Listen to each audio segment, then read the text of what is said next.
Juízo final. O que vem à sua mente quando você ouve essa expressão? Existe um juízo exercido por Deus? O que a Bíblia fala sobre um juízo ou um julgamento? Quem participa desse juízo? O povo de Deus também participa desse julgamento? Quem é o juiz, o acusador, o advogado de defesa e as testemunhas nesse grande julgamento? Em quantas etapas ou fases é dividido esse julgamento? E qual é o propósito desse juízo? É o que nós iremos aprender em uma série de vídeos estudando o tema, o juízo de Deus na corte celestial. Por isso, já curte esse vídeo, comenta, compartilha e me segue, para que você seja notificado quando eu postar o próximo vídeo. Nesse primeiro vídeo, nós iremos ver alguns textos bíblicos que revelam a existência de um julgamento, um juízo, e nesse juízo é analisado os atos de todas as pessoas. O primeiro texto bíblico que nós iremos ler é o texto de Paulo, que se encontra em 2 Timóteo, capítulo 4, versículo 1 e 2. O texto diz o seguinte: Conjuro-te perante Deus e Cristo Jesus, que há de julgar vivos e mortos pela sua manifestação e pelo seu reino. Prega a palavra, insta, quer seja oportuno, quer não, corrige, repreende, exorta com toda longanimidade e doutrina. O texto bíblico que acabamos de ler, Paulo revela que Deus e Cristo hão de julgar vivos e mortos, pela manifestação da vinda de Cristo e também pela manifestação do seu reino. E o próximo texto que nós iremos ler agora é um texto muito, mas muito importante e muito interessante. Encontra-se lá no livro do profeta Daniel, no capítulo 7, a partir do versículo 9. O texto diz: Continuei olhando até que foram postos uns tronos, e o ancião de dias se assentou. Sua veste era branca como a neve, e os cabelos da cabeça como a pura lã. O seu trono eram chamas de fogo, e suas rodas eram fogo ardente. Um rio de fogo manava e saía de diante dele. Milhares de milhares o serviam, miríades e miríades estavam diante dele. Assentou-se o tribunal e se abriram os livros. Esse texto que lemos é surpreendente. O profeta Daniel, em visão, está descrevendo um tribunal celestial, onde é postos tronos.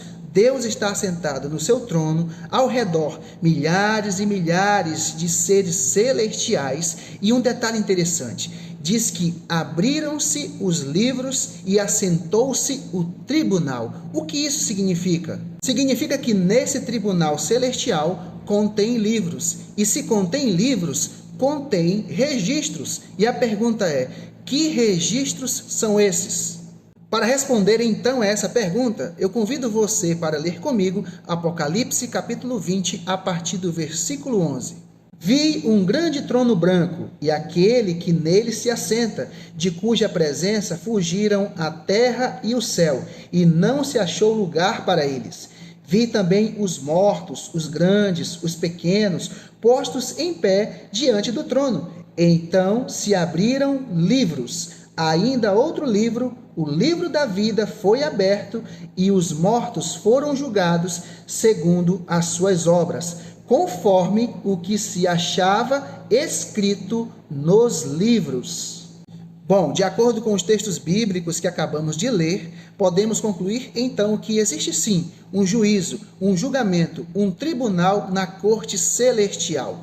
E nessa corte celestial é aberto livros que contêm registros, e esses registros são as obras de todas as pessoas.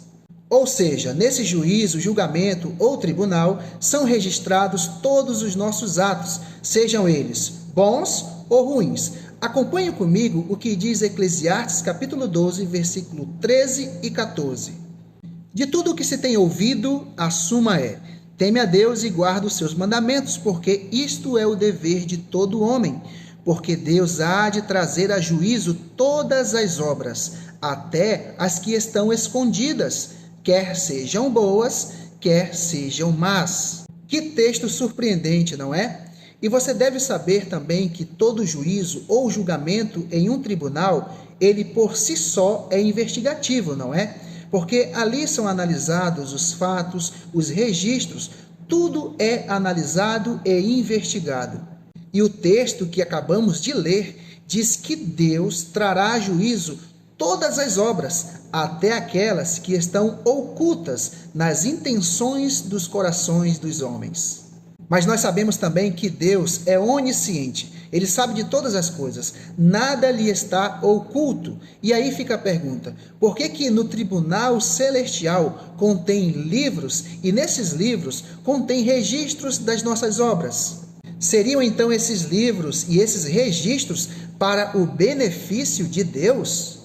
Ou seja, Deus precisa desses registros para saber quem irá se salvar e quem irá se perder? Isso é o que nós iremos saber nos próximos vídeos. Mas eu queria deixar aqui também outros questionamentos para respondermos no próximo vídeo. Quem passa por esse juízo? O povo de Deus passará também por esse julgamento?